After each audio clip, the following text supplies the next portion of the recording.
ఒకసారి దిలీపుడు అని గొప్ప రాజేంద్రుడు ఉన్నాడు.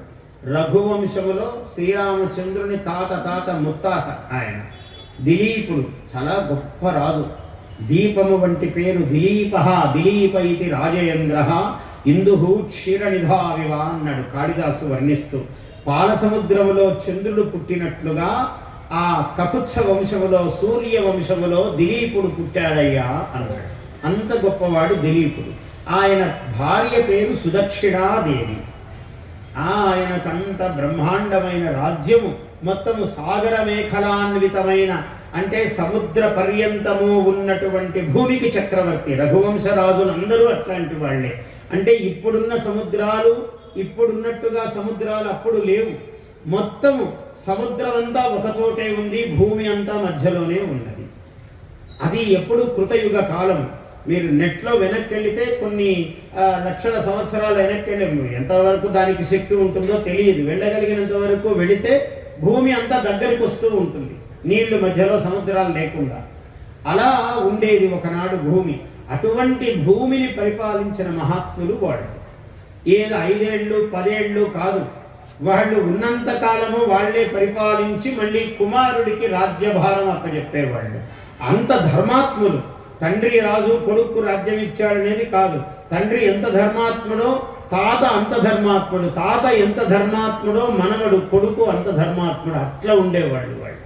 అటువంటి ధర్మాత్ముడైన దిలీపుడు. ఆయనకు సంతానము లేదు. ఇంత గొప్పవాడు, ఇంత గొప్ప రాజ్యము, సంతానము లేదు. ఒకనాడు ఈ సుదక్షిణా దిలీపులిద్దరూ కూడా వశిష్ఠ మహర్షి యొక్క ఆశ్రమానికి వెళ్ళారు. అన్వాసితం అరుంధత్యా స్వాహయేవ హవిర్భుజం అన్నాడు. ఆయన సాయం సంయమినః తస్య సాయంకాలం అయింది. సాయంకాల అనుష్ఠానంలో భాగంగా ఆయన యజ్ఞేశ్వరుడి దగ్గర కూర్చున్నాడు. వశిష్ఠుడు అరుంధతీదేవితో సహా కూర్చున్నాడు. అన్వాసితం అరుంధత్యా స్వాహయేవ చతుర్భుజం.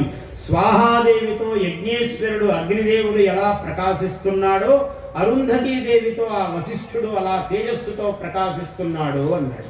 సరే, వెళ్ళాక ఆ శిష్యులందరూ వచ్చారు. ఈయన చక్రవర్తి, భూమండలానికే అధిపతి. గురువు గారికి అయితే శిష్యుడు అయినా కూడా చక్రవర్తి కదా. ఆయన రాగానే కాళ్లకు నీళ్ళిచ్చి ఆ గుర్రాలను దింపి వాటికి నీళ్ల కోసం అవకాశం ఇచ్చి ఈయనంతా చేస్తూ ఉన్నారు. ఆయన వచ్చి మామూలుగా ఏదన్నా పూజలో పురస్కారంలో ఉన్నప్పుడు ఒక ముఖ్యుడు రాగానే ఇలా అంటాడు. అనగానే అక్కడ కూర్చున్నవాడు అలా అనరాదు. ఆయన నమస్కారం పెట్టకూడదు, ఈయన తీసుకోకూడదు.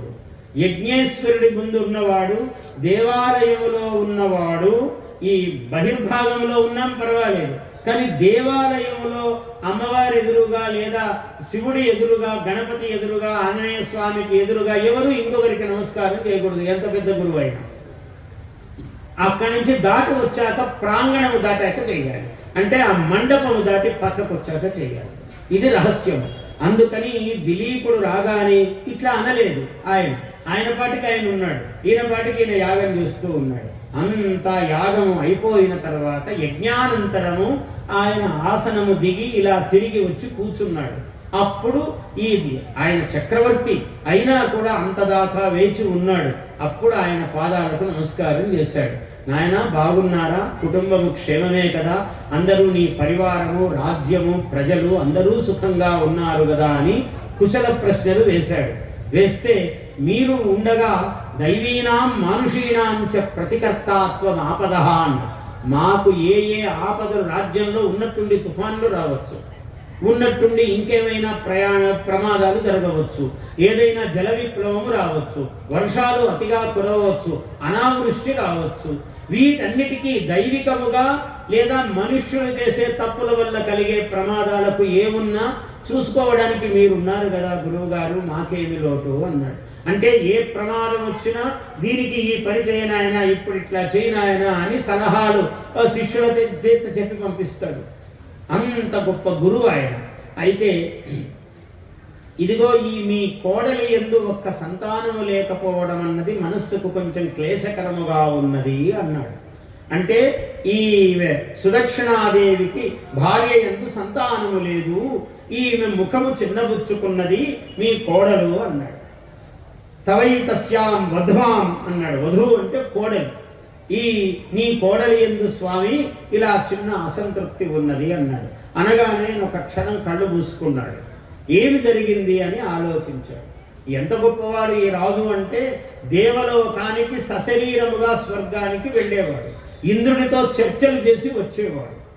ఆ కాలంలో మానవులు శరీరమునకు అటువంటి శక్తి ఉండేది. ఆ లోకాలు ఎంత దూరంలో ఉన్నాయి, ఏ విధమైనటువంటి విమానములు అక్కడికి ప్రయాణము చేయగలవు, లేదా రథములు వెళ్ళగలవా, ఏ రథములు వెళ్ళగలవు, వాటికి ఉన్న శక్తి ఏవి, ఇదంతా పెద్ద శాస్త్రం.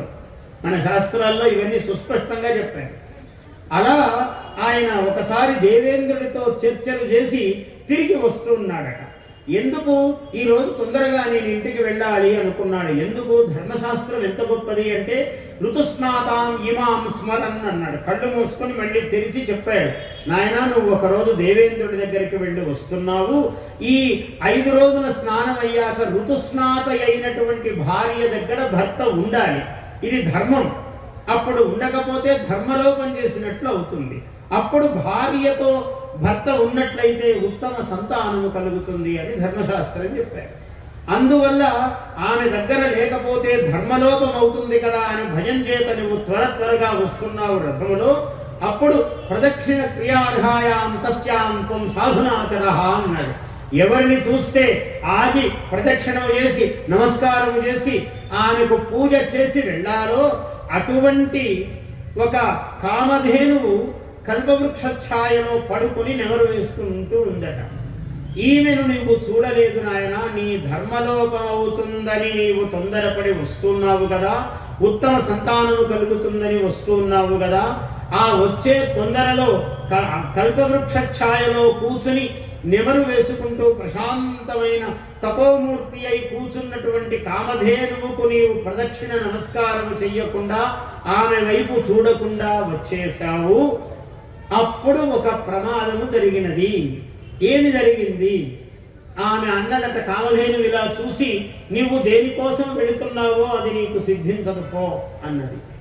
శాపాక్షరాలు వదిలినది ఆ కామధేనువు. ఆ కామధేనువు యొక్క శాపాక్షరాలు అక్కడ ఆకాశ గంగ పారుతున్నటువంటి శబ్దము, నీ రథచక్ర ఘోష, రథచక్రములు కదులుతూ ఉన్న ఆ శబ్దము, ఈ 2 శబ్దాలలో నీ మనస్సు త్వరితగతిగా ఉండడము, ఈ 3 కారణాల చేత నీవు ఆ శాపాక్షరాలు నీకు వినపడలేదు, నువ్వు గ్రహించలేదు అని అప్పుడు ఆయన చెప్పాడు. చూసారా అంటే, ప్రదక్షిణ క్రియార్హాయాం తస్యాం త్వం సాధునాచరః. దీన్ని ఏమన్నాడంటే, క్రియా ఎవరికి పూజా క్రియ చెయ్యాలో వాళ్లకు చెయ్యకపోతే పాపము దోషము అన్నారు. Please subscribe to our YouTube channel. Like and share this video.